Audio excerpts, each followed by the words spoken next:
Brian was excited about his new shift schedule, which allowed him to attend his son's school functions without sacrificing his job, especially since he had just been promoted to shift foreman. Taking advantage of a few days off, he finished a little flat above his garage, turning it into a tranquil haven during the day. In addition, he was strengthening the Wi-Fi signal from the house by constructing an extender in the attic and sending a cable to the flat to provide internet access. Brian was working when he heard strange sounds coming from the house. No one should have been home because Brenda was meant to be at work, and their son Tim was visiting her parents. Brian approached the sounds, which came from their bedroom, out of curiosity. He took a seat over an old air conditioning vent that Brenda had previously complained about, but he had replaced with a new one and hadn't taken it out. After moving some insulation, Brian peered through the vent and his heart fell as he saw Brenda with another man. He was too upset and shocked to turn away. After a few minutes, he calmed himself, took out his phone, and took a covert video of the situation through the vent. The man questioned, "Does your husband ever satisfy you, or is he lacking?" Brenda protested, "I've asked you not to bring up Brian." But Brian felt that Brenda's argument was weak. Brenda defended him, saying, "This isn't about him. He's a good father and a good lover. I'm sure he is. Yet here I am, about to have closeness with you in his bed, and you claim to be content with him." "Something doesn't add up," the individual insisted. "I don't know why I let you convince me to do this here. We won't get caught at your place," Brenda reassured him. Brenda groaned, "I'm about to climax," as the man above her stiffened up. After a minute of inaction, Brian witnessed him roll off his wife. Brenda's lover said, "See how exciting it is when we take risks. Having closeness in my place is good, but doing it in your marital bed takes it up a notch." Bill Grant, a driver at the delivery company where they both worked, was identified by Brian as Brenda's lover. He had a kid in Tim's class and had recently gone through a divorce. "That sounds risky," Brenda said in a tone devoid of feeling.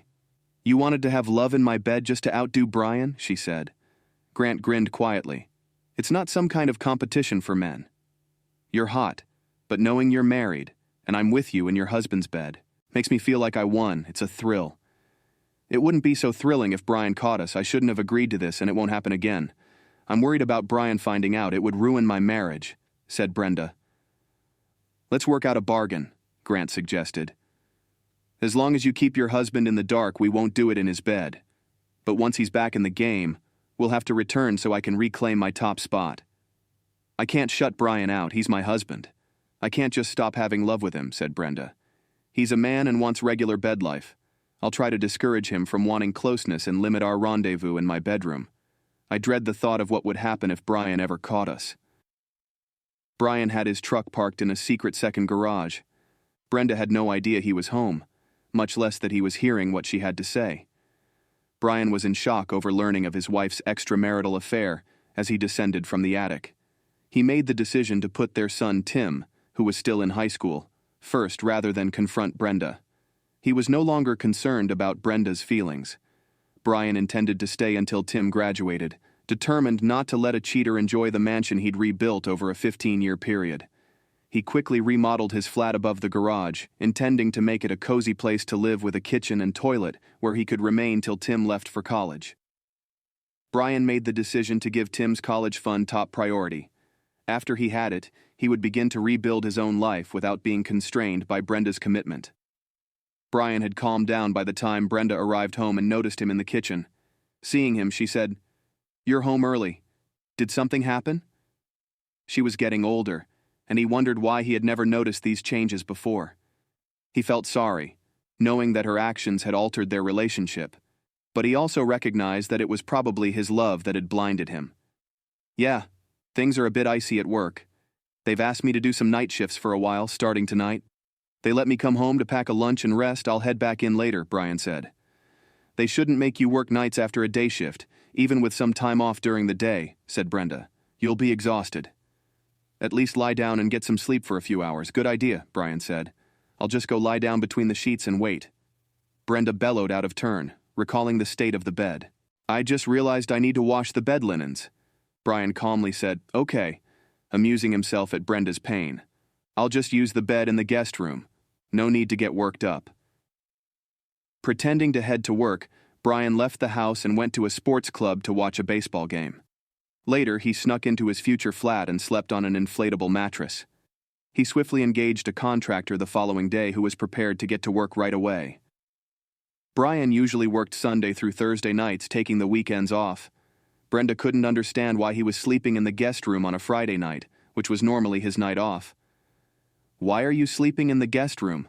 Since we won't see much of each other during your night shifts, why not sleep in our bed?" Brenda was perplexed. Brian stuck to his rehearsed alibi, saying, "I'm not very tired since I worked last night and caught a few hours of sleep this morning while you were at work.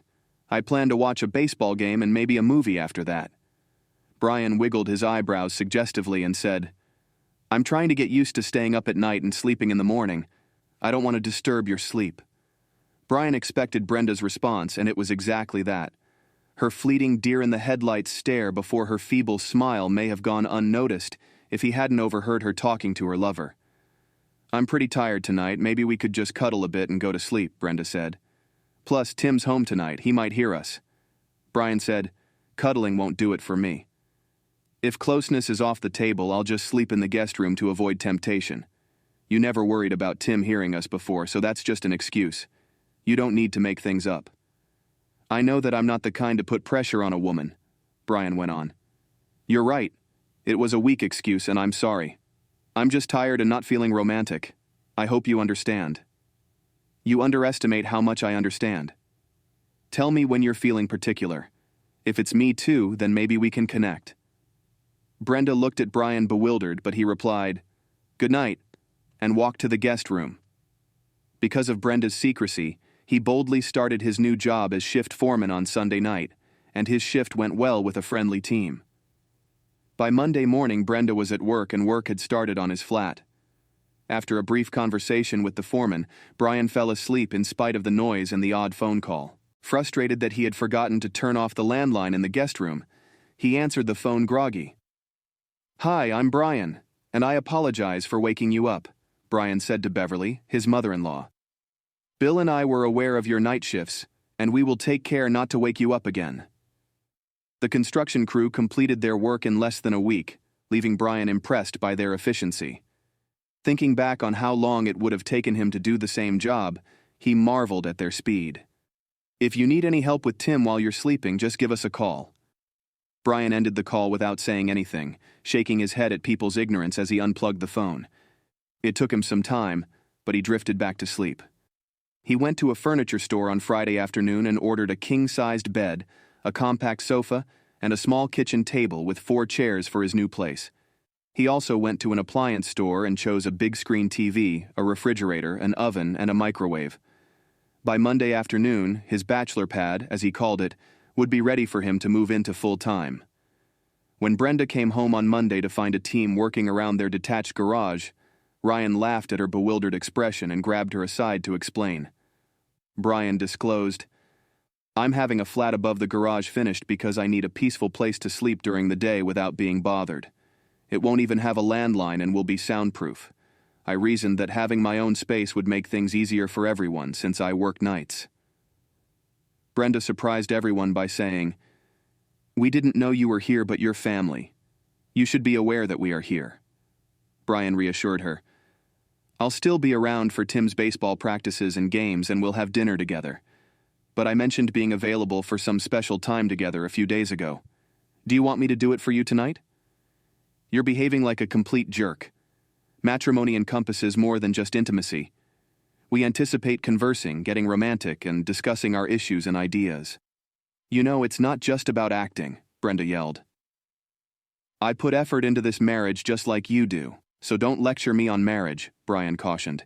"Everything will function as it should under this configuration. Tell me when you're ready to go into bed, please. I'm not a thing that needs to be used. Until you provide a genuine apology, you will not receive anything. And as part of that apology, I anticipate a lovely evening out. You a hole?" Brian said with a smile before turning to leave Brenda perplexed. Brenda was concerned about Brian's behavior, even if he was making it simple to keep Bill Grant at bay.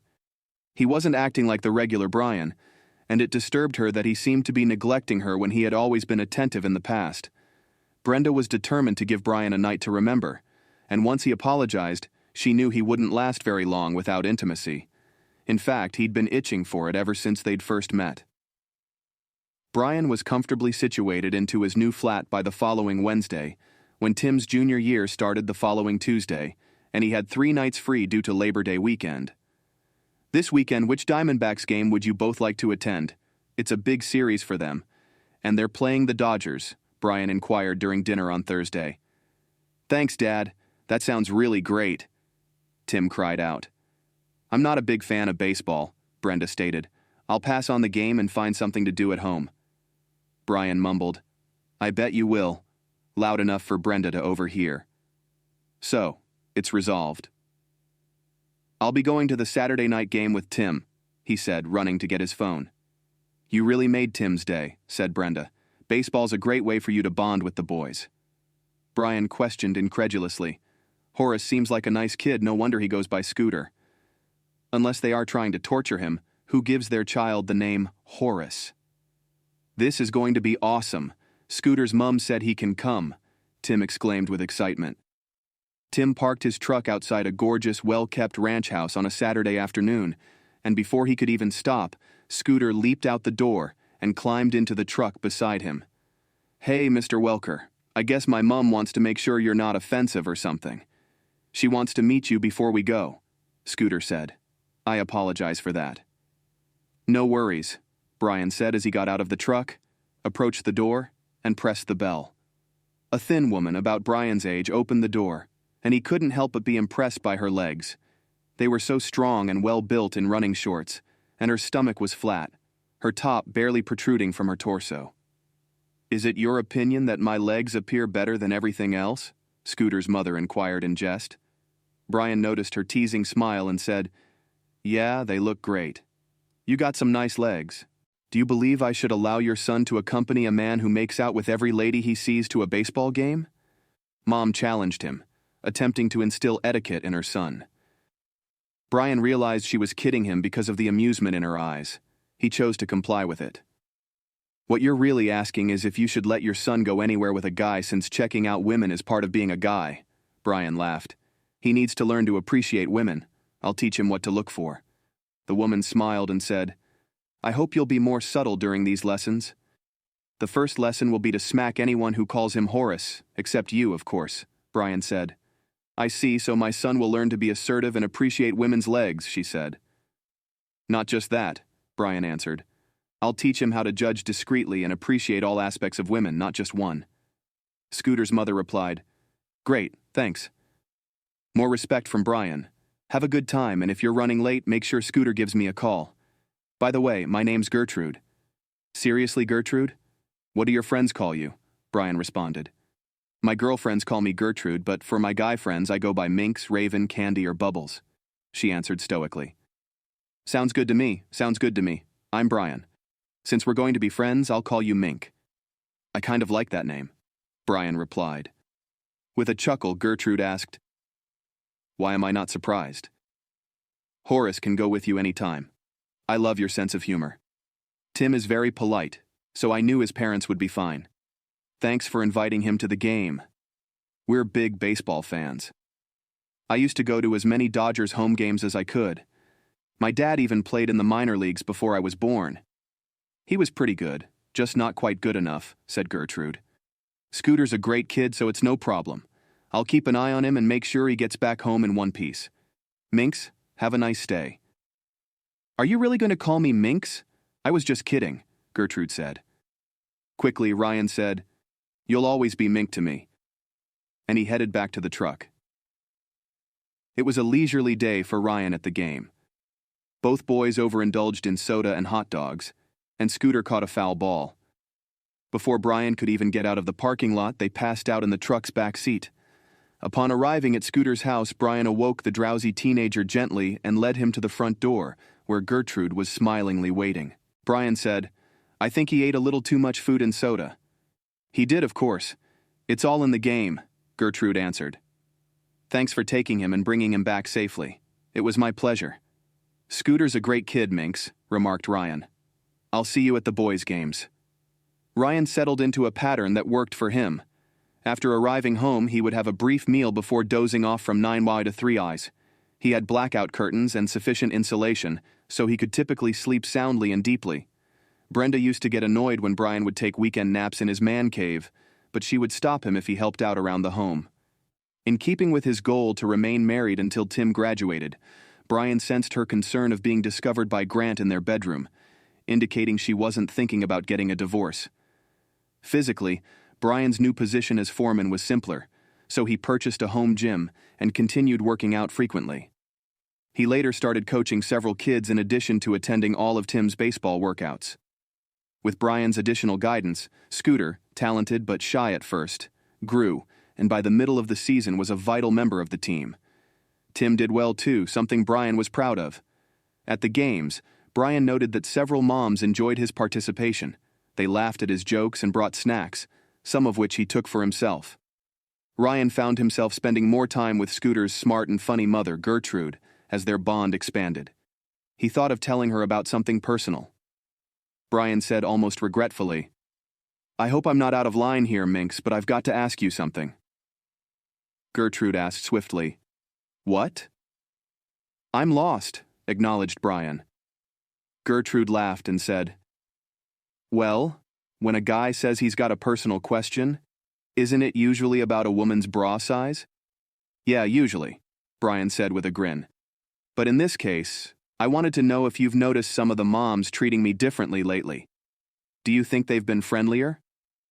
"Wow, you're quite the observer, Gert," replied Gertrude.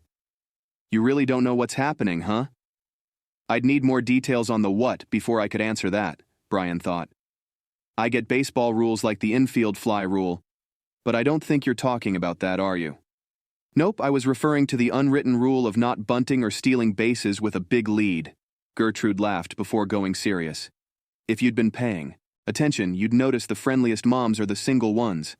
You're a great dad, good-looking, and have a decent job. That makes you a catch in their eyes," Gertrude said. "What about me being married? Wouldn't that matter?" Brian responded. "They've given it some thought," Gertrude answered. "That's why they haven't tried to seduce you. No one's made a move, right?" "No one's tried. Not that it would be a problem," Brian responded. "I'm married, so I'm obviously not a catch for anyone." "Brian, I hate that I'm the one breaking this to you, but we're pals, so it's on me," Gertrude said. "All the moms know your wife's stepping out on you. But it gets worse. Word is she's cutting you off in the bedroom. You two aren't sharing a bed, and it's pretty clear you're headed for a breakup soon. These ladies want to scoop you up for their team once you're single." Gertrude's shocking revelation made Brian reel. How was his private life known to all? Who could know the specifics of his bedroom? Then it dawned on him. Brenda must have told that jerk the truth about our non-smoking relationship, and he babbled. Brian lost it. In an attempt to lighten the situation, Gertrude inquired, "Are you talking about your wife or her beau? You seem oddly calm about all this gossip. Did you suspect Brenda was cheating?" "No, I never saw it coming," Brian responded. "You had not the slightest inkling at all?" Gertrude questioned, stunned. Brian emphasized, "I knew she was cheating, but I never suspected it." Puzzled, Gertrude said, "I'm lost. How can you know without suspecting?" "It's simple. I went from clueless to certain when I caught Grant in bed with Brenda. I skipped suspicion altogether," Brian said. "Well, that's a twist. You caught them in the act, yet you're still hitched and not in jail. You're not into open relationships, are you, or some voyeur?" Gertrude was worried. "That's not me at all," Brian reassured her. "I made the decision to rearrange my priorities in order to spend more quality time with Tim. Being a full-time dad became my focus, and living with Brenda rather than splitting up seemed best to achieve that. I started working nights, which put a damper on our bed life. I built a suite flat over the garage so I could sleep during the day without hassle." She wasn't thrilled with the sleeping arrangement, but Grant made it clear that every time she slept with me, he'd demand to use our bed F.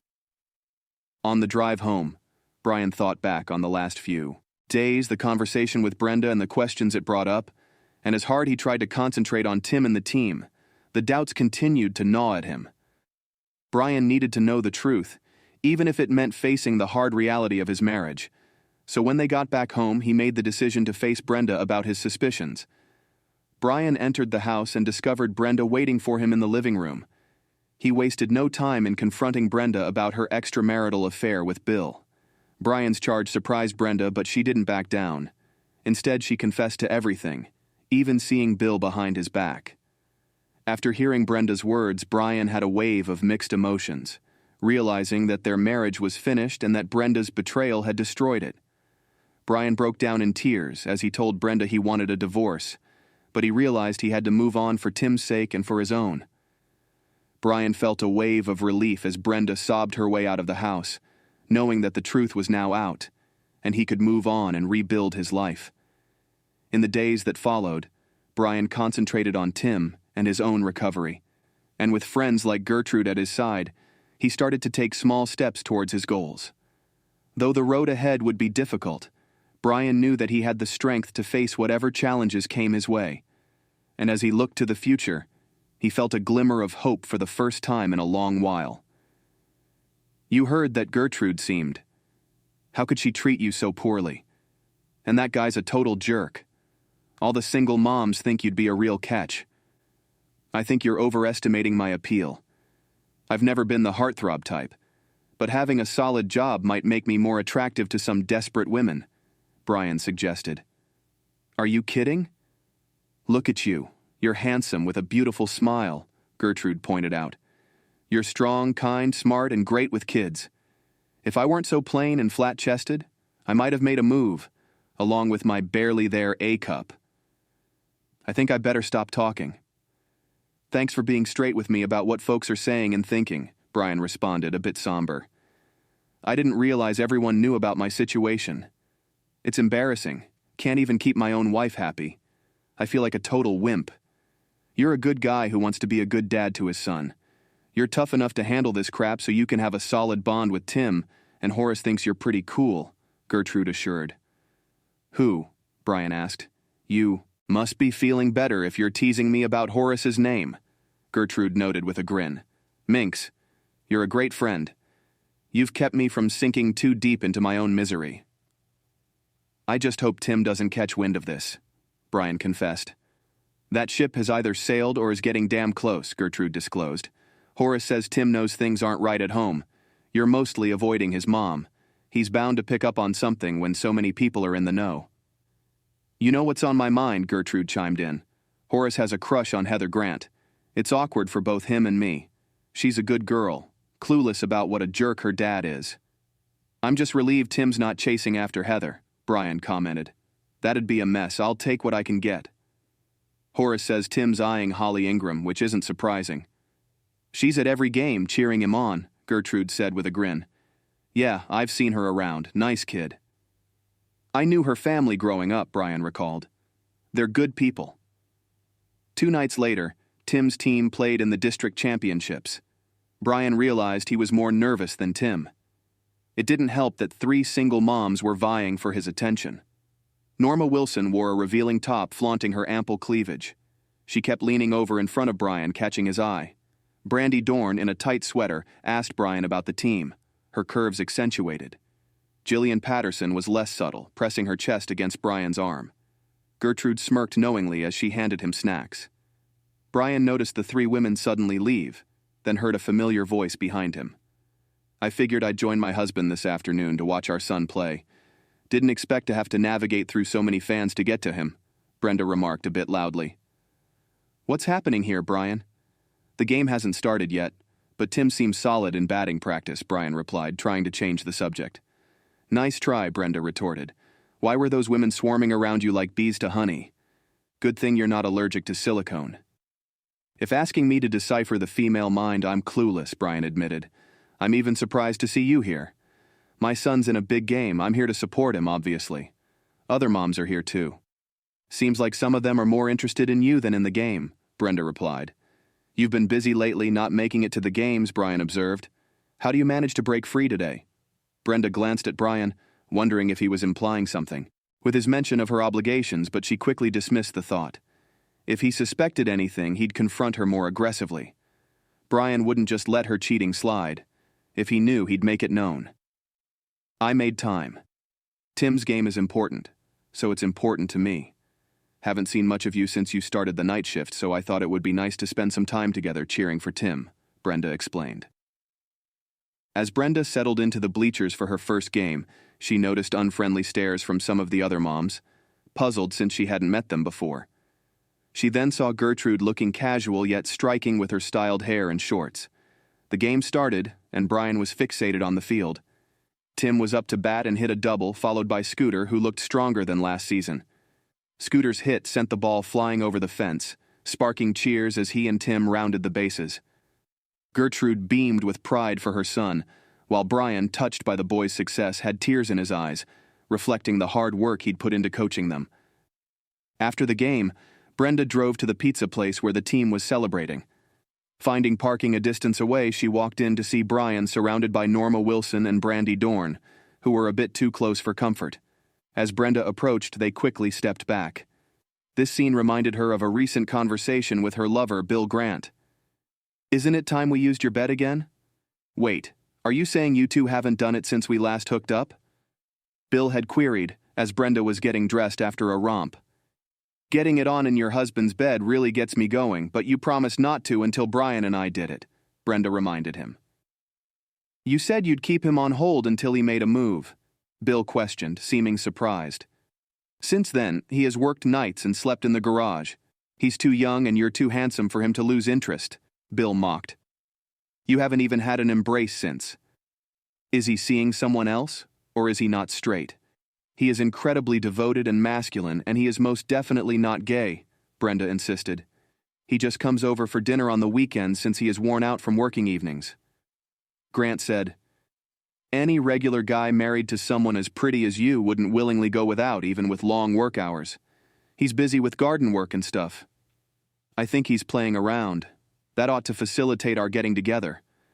He's getting his and I'm getting what was once his," Brenda firmly stated.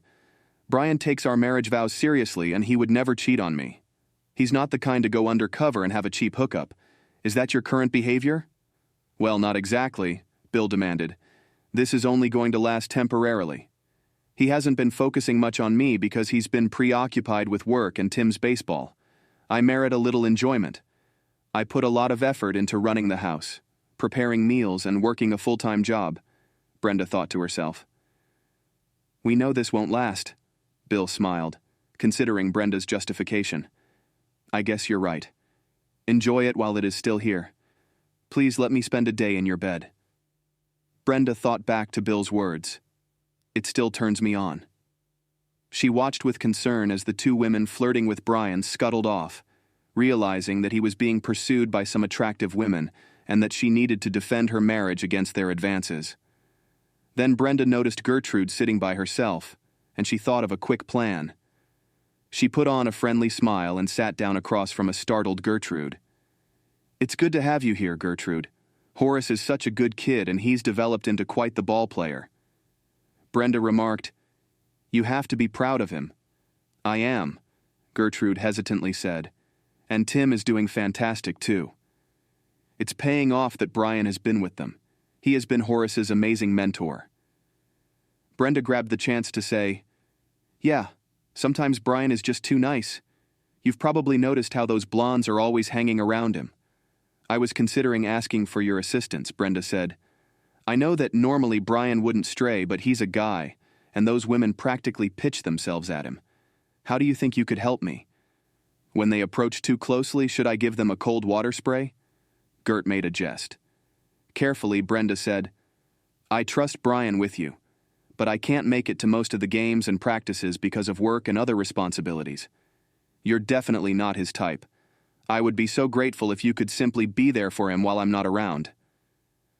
Those women might back off if they think he settled on you, so I'm planning to suggest to Brian that he should stay closer to you and act more attentive," Brenda went on. "I understand that you may find it uncomfortable, but there's a solid reason. You could keep our marriage afloat. You want me to cover for you at ball games and practices because you're afraid that these attractive single mothers might tempt Brian," Gertrude said, looking surprised. "Because I'm not as flamboyant. Do you think I'm a safe choice?" "You're not dull, I didn't intend to imply. All I know is Brian. You would be helping him stay faithful, and he's less likely to be swayed by you than by some busty ex-cheerleader type," Brenda clarified. Do you believe that lying is never acceptable? As long as you remained his top concern, would it really be so terrible if he played around a little? Gertrude wondered. I hope you're kidding, Brenda shot back. Although I love my husband, I can't stand it when he cheats. The marriage contract is broken by it. I am unable to accept loyalty from you. That would signify the dissolution of our union. You are aware of my strong feelings about this. You had a long marriage. I respect fidelity and loyalty. Gertrude conceded. It makes sense that cheating is against the terms of the marital contract. You and I both agree on that. I have to visit Brian. When I'm not around, can I rely on you to watch him closely? Brenda asked. Definitely, Gertrude grinned in response. Just make sure you tell Brian everything. I'll provide what I can. Who better than a humble, unremarkable woman to keep a good man faithful? You did a really good job of summarizing it. I might not have said it precisely that way. Once again, thank you, Brenda murmured, heading out to follow her husband. Before I left for work yesterday evening, Brenda had a serious conversation with me before Brian began practice the following day.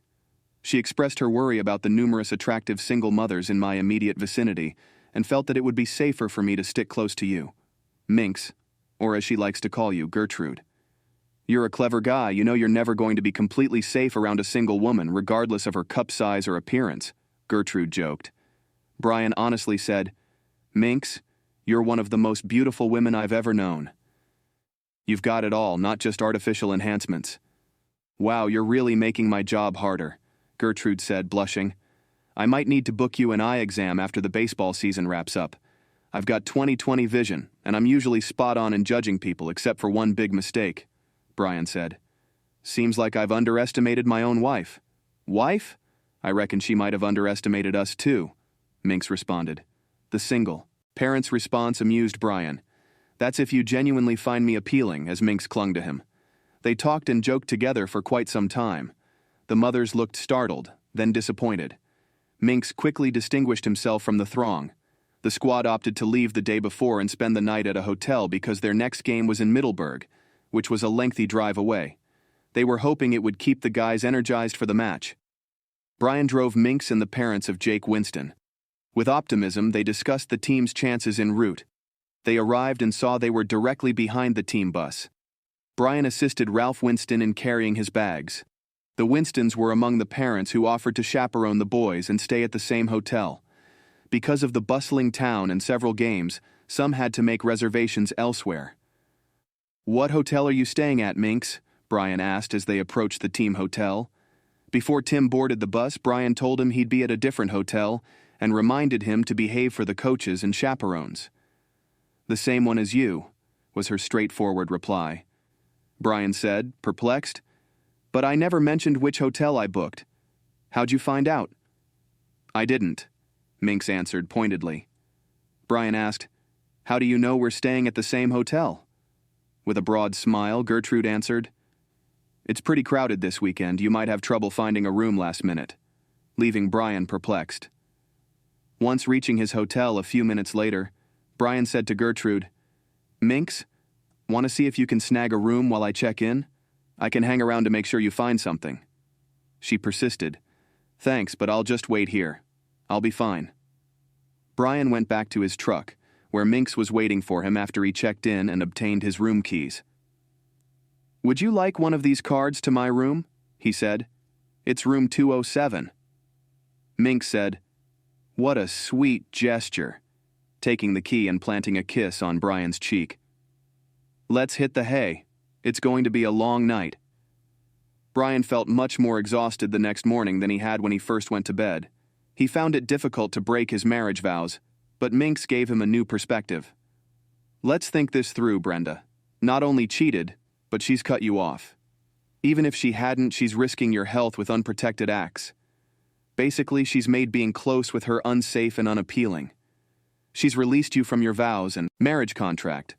I've been clean for over 2 years. I'm clean after regular checkups. You got tested after finding out she cheated, and you're clean. I even started birth control over a month ago, hoping we could be together. Can you give me one reason we shouldn't be together?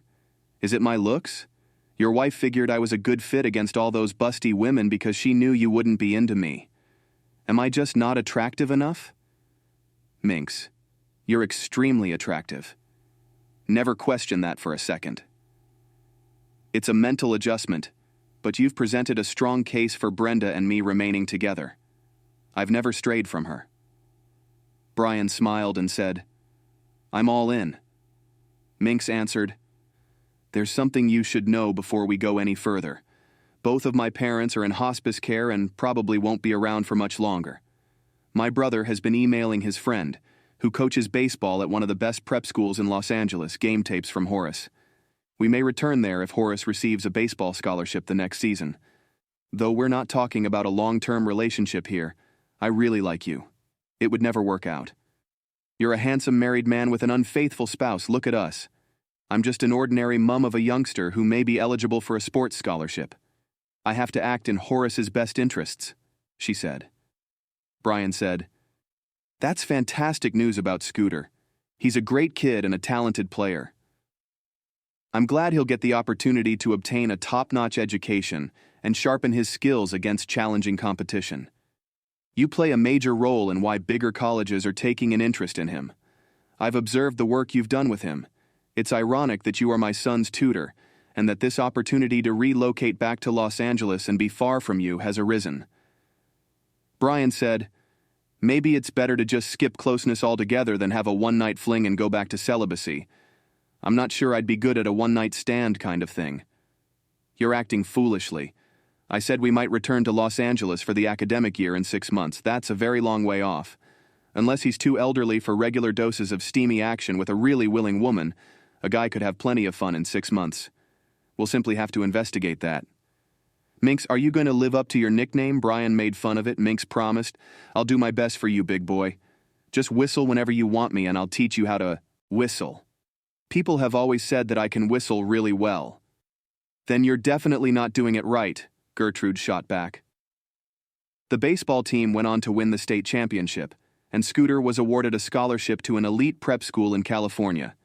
Sadly, Gertrude's parents died just a week apart, just before Thanksgiving. Tim and Brian attended the funerals, where Brian had the opportunity to meet and instantly clicked with Gertrude's brother, Dexter. Brian, this is my brother, Dexter, Gertrude said. Dexter, meet Brian, who's been a mentor to Horace and a good friend to us. Brian said, Wow, your name's Dexter? Gertrude's brother concurred, saying, That's right, but everyone else calls me Grim. I'm never called Dexter except by Gertrude and our parents. What do you name my sister then? Brian inquired. Brian remarked, I call her Minx, but it's a long story. I think I don't need to ask, Grim said with a laugh. They always stayed over on Thanksgiving night, and Brian couldn't think of a solid reason to break that tradition. So for the first time in a long time, he found himself getting ready for bed with Brenda at her parents' house, where he spent Thanksgiving with her and Tim. We haven't spent much time together lately, Brenda muttered. You have to be craving some love by now. Give me some love. When he said, So, you're finally admitting you need some attention? Brian felt a twinge of remorse. I anticipated your turnaround. You cruel bastard. I'll be glad to look after you and make you smile throughout the trip. Brenda yelled, What's gotten into you? With that attitude, you won't be getting any action for a long time. Please don't try to touch me. It wasn't like him to say something so harsh, but it worked to keep Brian and Brenda apart. Fine, Brian said simply, turning away from each other. Despite this, Brian couldn't get over the remorse of how far his marriage had gone. After Brian's scathing comment, Brenda found it difficult to sleep and wondered if he was upset that they hadn't been intimate recently, or if he knew about her affair. Brenda also realized that she needed to talk to Bill seriously because she couldn't continue to deny Brian closeness, especially after her blunder of having an act with him in their marital bed, which could raise suspicions and damage their marriage. For the most part, the arrangement worked for both Brian and Minx. Brian's night shift consisted of coming home at 9 a.m., having eaten a light breakfast and going straight to bed. Usually at 2 p.m., he would wake up to find Minx in bed with him, and they would spend an hour together before she went home to be there when Scooter got back from school. Since baseball season was over, Brian could concentrate on being ready and feeling rested when Tim returned from school. After that, he would typically take a quick nap before going to work. Tim called his father, Brian, one evening in early December, not long after he began work. In Heather's car, Dad, Scooter, and I are hanging out with Heather and Holly. You suggested that since there is no school tomorrow, we may stay out till midnight. We've encountered a problem. We had a flat tire and there was no spare in the trunk when Heather was operating her mother's vehicle. We're stranded on D Street, and my anxiety is starting to grow. A few guys by the arcade are watching this way, I see. You're stuck by the arcade on D Street? Brian sighed. Dang it, we'll talk about this tomorrow. That Corolla belongs to Heather, right? Yeah, it's a 2017 Corolla, was Tim's prompt response. I'll head over and get a wheel and tire that fits. Make sure your doors are locked, and in case of emergency, dial 911. Observe those girls. After putting his phone away, Brian went to the production floor. When he woke up the following morning, he was even more exhausted than when he went to bed. Brian found it difficult to breach his marital vows, but Minx helped him view things in a different light. Brenda, let's consider this carefully. She has cut you off in addition to cheating. Even if she hadn't, her careless actions put your health at danger. In essence, she's made it dangerous and unattractive to be near to her. You've been released from your marriage contract and vows by her. I've spent more than 2 years as see it. I'm clean following routine examinations. You're clean since you had a test done after learning that she had cheated. In an effort to be with you, I even started using birth control more than a month ago. Is there a single reason why we shouldn't be together? Is it how I look? Since your wife knew you wouldn't be into me, she reasoned that I would be a good fit against all those busty women. Am I simply not appealing enough? Minx, you're incredibly attractive. Don't doubt that for a second. I've never strayed from Brenda, and it's a mental shift. But you've made a solid case for us being together.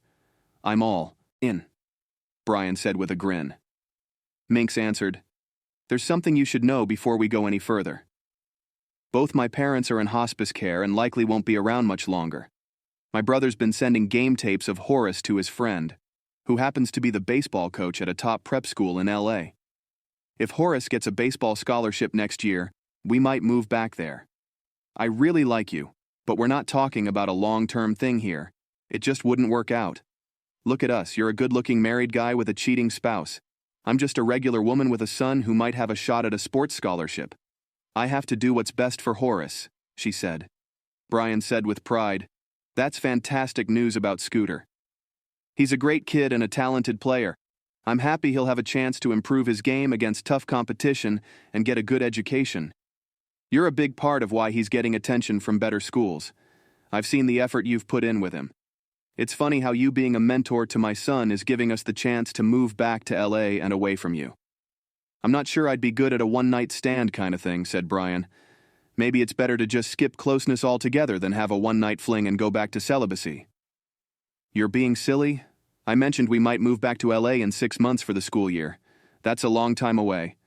A guy could have plenty of fun in 6 months unless he's too old for a regular dose of steamy action with a very eager woman. We'll just have to see about that. Will you live up to your nickname, Minx? Brian quipped. Big boy, I promise I'll give it my all for you, Minx said. Whenever you want me, just whistle and I'll teach you how to whistle. I've always been told I'm a pretty good whistler, Brian laughed. Then you're definitely not doing it right, Gertrude retorted. The baseball team won the state championship in the end, and Scooter was awarded a scholarship to a prestigious prep school in California. Tragically, Gertrude's parents died just 1 week apart, just before Thanksgiving. Tim and Brian went to their funerals where Brian got to meet Dexter, Gertrude's brother, and the two hit it off right away. This is my brother Dexter, Brian, Gertrude said. Dexter, meet Brian, who's been a mentor to Horace and a good friend to us. Wow, Brian exclaimed. Your name's Dexter. That's right, replied Gertrude's brother, but everyone else calls me Grim. Only Gertrude and our parents ever call me Dexter. So what do you call my sister? I call her Minx, but it's a long story, Brian replied. I think I don't need to ask, Grim said with a laugh. For the first time in a long time, Brian celebrated Thanksgiving at her parents' house with Brenda and Tim. Brian discovered that Brenda was getting ready for bed. On Thanksgiving night, they'd always stayed over, and Brian could never think of a decent excuse to break that custom. We haven't spent much time together recently, Brenda said. Brian felt a twinge of remorse as he said, You must be in need of some affection by now. Make love to me." "You're finally acknowledging that you need attention," Brenda said. "What's gotten into you? With that attitude, you won't be getting any action for a long time. I knew you'd come around. I'll be happy to take care of you and put a smile on your face for the holiday, you heartless jerk. Just forget about touching me." "Fine," Brian replied simply, as he turned away from Brenda.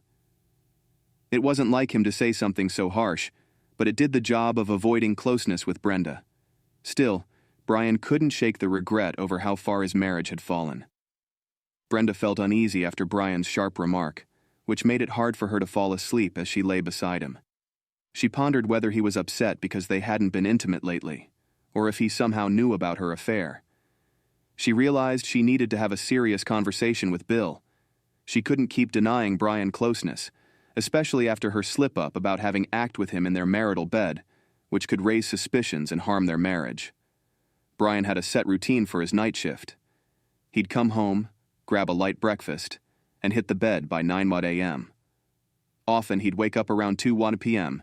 to find Minx joining him in bed. They'd spend an hour together before she'd head home to be there when Scooter got back from school. With baseball season over, Brian could focus on being fresh and ready when Tim returned from school, after which he'd usually catch a quick nap before heading to work. Overall, the arrangement worked well for both Brian and Minx. One evening in early December, Tim called his dad, Brian, shortly after starting his shift at work. "Dad, Scooter and I are hanging out with Heather and Holly in Heather's car. You suggested that since there is no school tomorrow, we may stay out till midnight. We've encountered a problem. We had a flat tire and there was no spare in the trunk when Heather was operating her mother's vehicle. We're stranded on D Street and my anxiety is starting to grow." "You're stuck on D Street by the arcade? I see a few guys by the arcade looking over this way."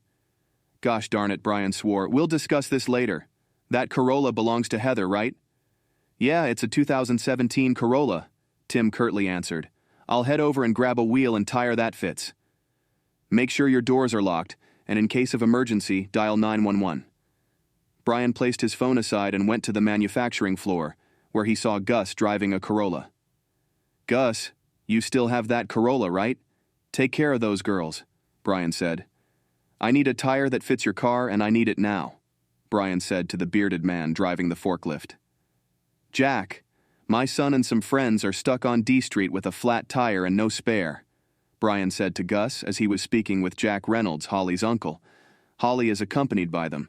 Could you accompany me as we head over to get a tire from Gus? Let's take my car and get there fast. I've got a proper spare, not one of those flimsy donuts," Gus firmly replied. The kids were in a dangerous part of town, especially for teenage girls, so Jack, Gus, and Brian were concerned that the kids would be in there late at night. Brenda lay in bed, feeling the warmth of her time with Bill, when his phone rang and he saw it was Heather calling. "Ah, dang it, it's Heather. I got to pick it up or she'll keep bugging me," Bill said, checking the caller ID. Although Brenda only heard what Bill was saying, she was curious to know what she heard. "Why are you all down there?" "Well, that is regrettable. That kind of modest challenge should be beyond the capabilities of the youngsters."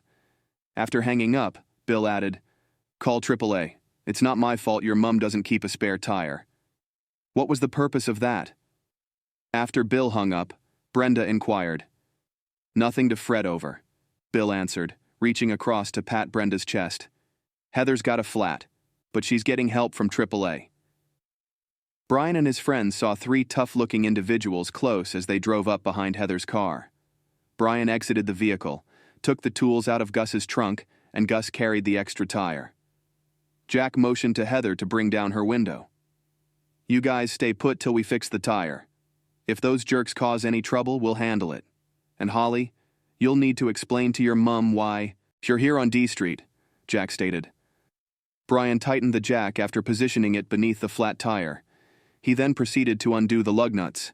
"It was their territory," said the tough guy's leader as he walked up to Jack.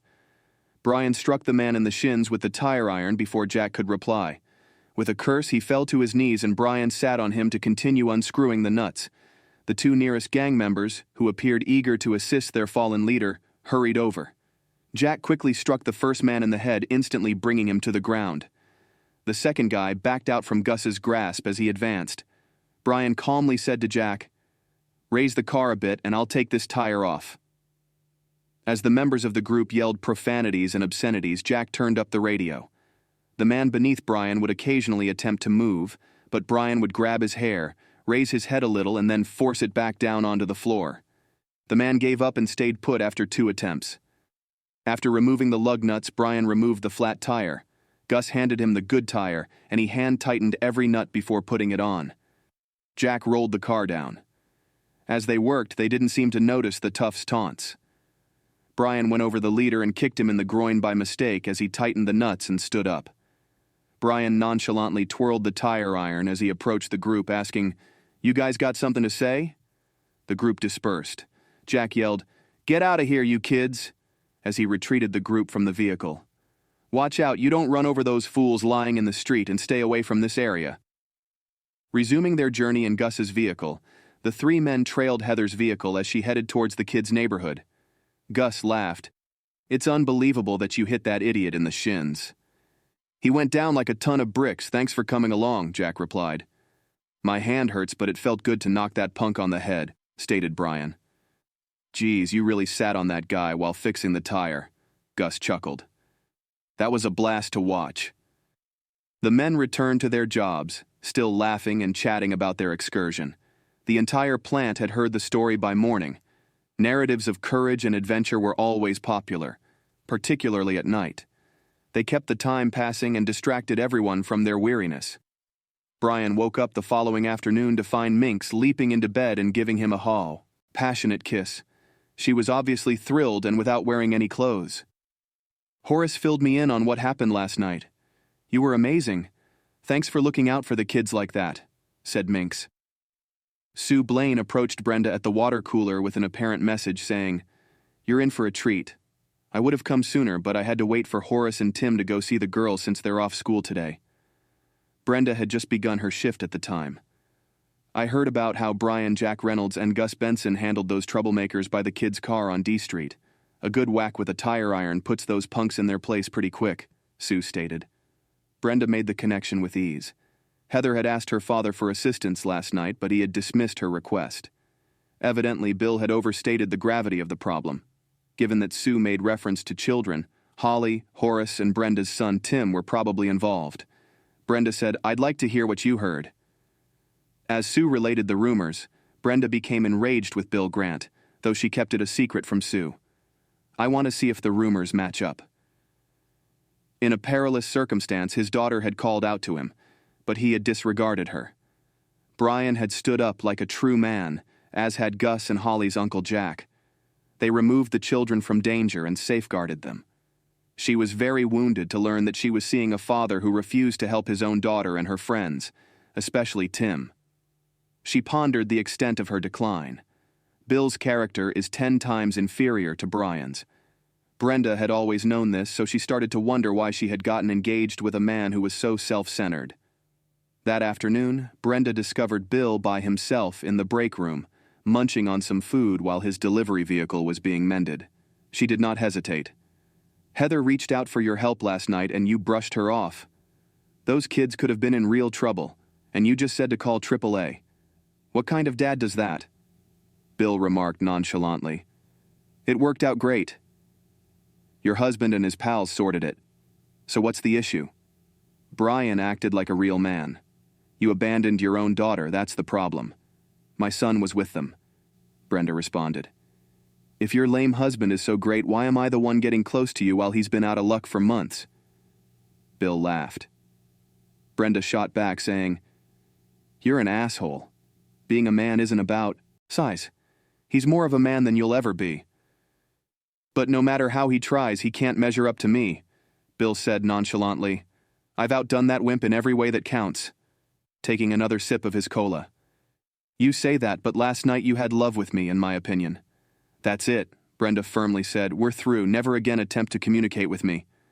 Bill said calmly, "There are plenty of married women out there who would love a guy like me. I want no part of you, whatever. You know where to find me if you decide to change your mind. Intimacy with you is still something I'd be open to if you ask nicely."